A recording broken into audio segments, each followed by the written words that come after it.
Happy Halloween, everybody! It's that time of the year where we decorate everything with cobwebs and pumpkins. And to get into the Halloween spirit, I'll be reviewing Luigi's Mansion 3. But first, I must weave you a frightening yarn. It was Halloween night last year, and it was just like any normal day. I went to school, we collected our Halloween candy bag things, and it was a really nice day in general. Until we got home and dressed up in our costumes. We went to Best Buy and picked up a copy of Luigi's Mansion 3. We also went trick-or-treating, and all was fine until we finished.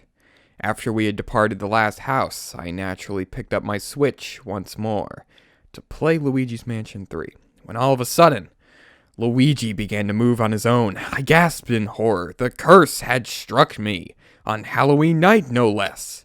I sighed and accepted my fate. Luckily, I have a Pro Controller. Now, for the review.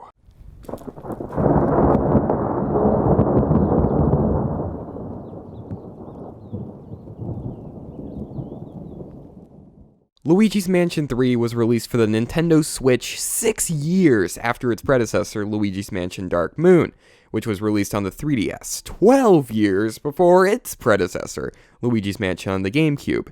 That's a huge gap between games. So was the wait for Luigi's Mansion 3 worth it? Let's find out. There isn't much to Luigi's Mansion 3's story, but it's still pretty solid compared to the first two games. Luigi gets invited to a haunted hotel to go on vacation, and if you've played Mario Sunshine or Mario and Luigi Dream Team, you know that the Mario Brothers can't catch a break when it comes to their vacations going wrong. King Boo and the owner of the hotel, Helen Gravely, work together to capture Mario, Princess Peach, and some toads and paintings. Their plans almost work, but luckily, Luigi escapes being turned into a painting just in time by jumping into the laundry chute.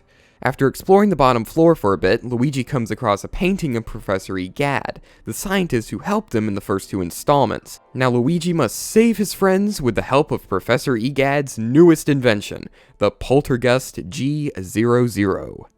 When it comes to the gameplay of Luigi's Mansion 3, there isn't much new stuff to discuss. The game is still about capturing ghosts, but this installment puts less focus on combat and more focus on exploration, with collectible gems, which were also in Dark Moon, and boos being scattered throughout the mansion, which has been a series staple.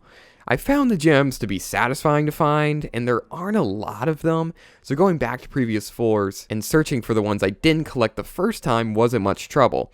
But I will say, I used a guide to find some of them, so that could have affected my opinion on the gems themselves. The boos, on the other hand, I found to be less enjoyable.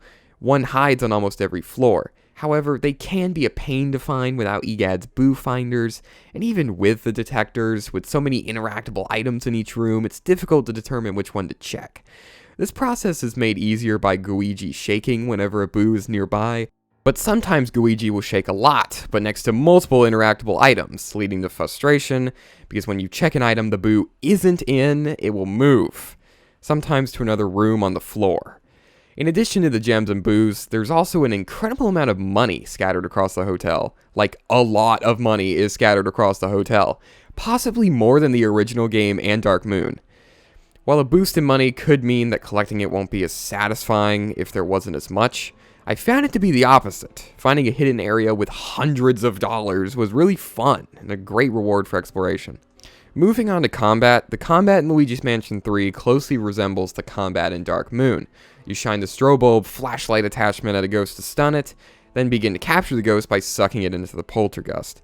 But the combat has seen some changes that aren't necessarily for the better. First, the electric burst attack that drains some of the ghost's health quickly has been replaced with a slam attack. I don't like this because it makes Luigi really overpowered, and it makes encounters super easy. I actually went through a majority of the game without using the slam a lot, and it made the combat experience more difficult, but combat encounters still feel very one-sided in Luigi's Mansion 3, unlike the first two installments. Even the bosses are easy once you find out how to defeat them, but before that point, the bosses can be frustrating, while you try and find their weakness. In addition to the enemy encounters being easy, you can purchase gold bones from Professor Egad, which fully recover your HP when you lose them all. And since you can hold a maximum of 5 at one time, that means you can increase your HP 5 times. This makes the game ridiculously easy, and while I could not have bought the golden bones, I didn't want to restart an enemy encounter or boss fight from the beginning. There's also no dash button like in Dark Moon, with Luigi only dashing after walking non-stop for a short time. Worst game ever. Just kidding, but it's still very frustrating. This game has the potential to be the best looking Switch game yet. Almost every entity is fully rendered and detailed. It's truly impressive just how good this game looks. And it has legendary animation work to match, with something as simple as a walking animation being extremely well made and fluid. The art style is also really well done. The game hits a perfect balance between spooky and cartoon-esque, with really well done color choices. It's impressive how it looks like a Mario game, but can still hold a spooky atmosphere. My only complaint with the graphics is that an either adaptive resolution or anti-aliasing system sometimes activates and makes the game look kind of blurry. It didn't ruin the game or anything, but it was definitely noticeable when it did activate. The soundtrack is awesome too. Jazz is probably my favorite genre of music, and a majority of the game has this really nice kind of synth jazz that sounds sort of like scary elevator music, with some areas taking other approaches with the music. Overall, a really nice soundtrack. Luigi's Mansion 3 took me around 15 hours to complete. I collected every gem with help from a guide and captured all 15 boos. I also did purchase some gem finders and boo finders from Egad. I would say that Luigi's Mansion 3 is longer than both of the previous games on a first playthrough.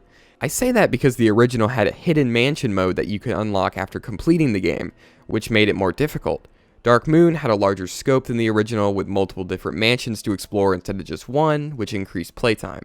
While Luigi's Mansion 3 may not have had multiple mansions, it does a good job at making each floor feel like a different place, while still making it feel like a hotel.